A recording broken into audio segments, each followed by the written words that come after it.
Bonjour, présidente du conseil interdépartemental de l'Ordre des infirmiers des départements de Meuse et des Vosges.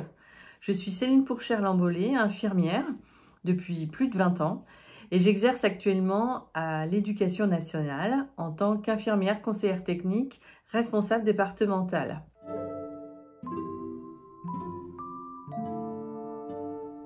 Mon engagement à l'Ordre date de plusieurs années. En effet, arrivée dans la fonction que j'occupe actuellement, centrée sur le care, le rôle propre, exerçant sous la chape d'une histoire professionnelle lourde à porter et de représentation sociétale forte, je me sentais parfois empêchée. La nécessité de contribuer à quelque chose de plus ambitieux pour ma profession s'est imposée à moi, même si mon idée n'était pas complètement aboutie. Je cherchais un lieu où retrouver des pairs professionnels ayant les mêmes centres d'intérêt que moi, à savoir promouvoir la profession, la faire grandir et lui conférer une indépendance et une autonomie. J'ai retrouvé ces valeurs au sein de l'ordre infirmier initialement en tant qu'élu. J'ai également trouvé un organe garant du cadre et donc garant de la qualité des soins. Être promoteur de santé auprès des usagers, qu'ils soient élèves, patients, étudiants, employés, est un axe fédérateur.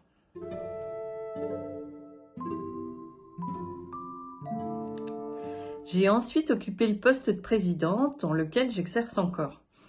Un véritable défi, en saisir la posture et l'identité est un moment qui nécessite d'être accompagné, ce fut le cas.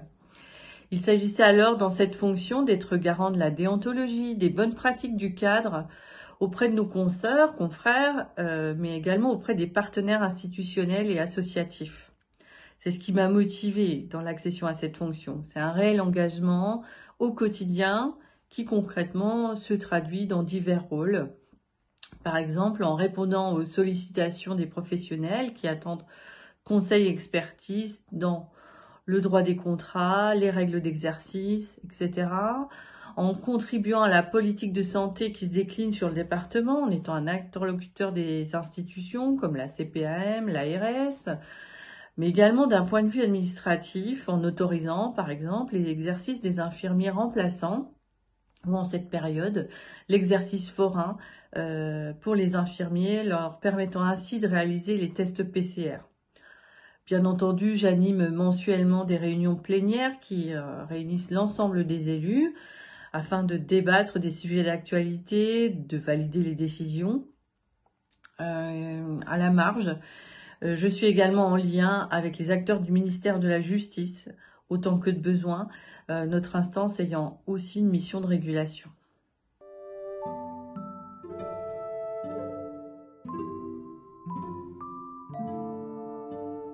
Cet engagement est complètement compatible avec une activité professionnelle. La majorité des attendus, tant pour les élus que la présidence, sont anticipés, souvent concertés en termes calendaires. Les réunions se déroulent soit en journée, soit en soirée. Le travail d'équipe permet à tout à chacun de trouver la place qui lui convient. J'en profite d'ailleurs pour saluer l'engagement des élus qui m'accompagnent depuis 3 ans dans les différents dossiers qui nous préoccupent. Enfin, pour l'employeur, il s'agit de lui présenter une convocation afin de justifier notre absence.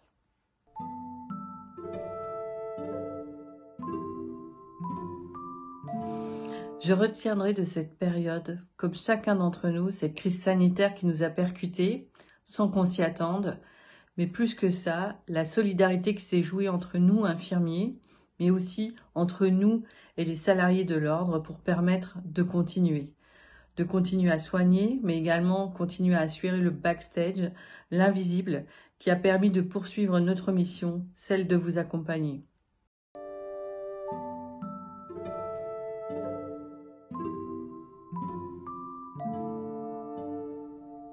Pour conclure, si vous hésitez à franchir le pas, c'est déjà que vous êtes dans la dynamique de vouloir faire changer la profession. De par votre expérience individuelle, professionnelle et votre expertise, vous pourrez contribuer à faire avancer la profession. Plus nous serons nombreux à nous mobiliser, plus nous irons loin. Je vous remercie d'avoir pris le temps de m'écouter.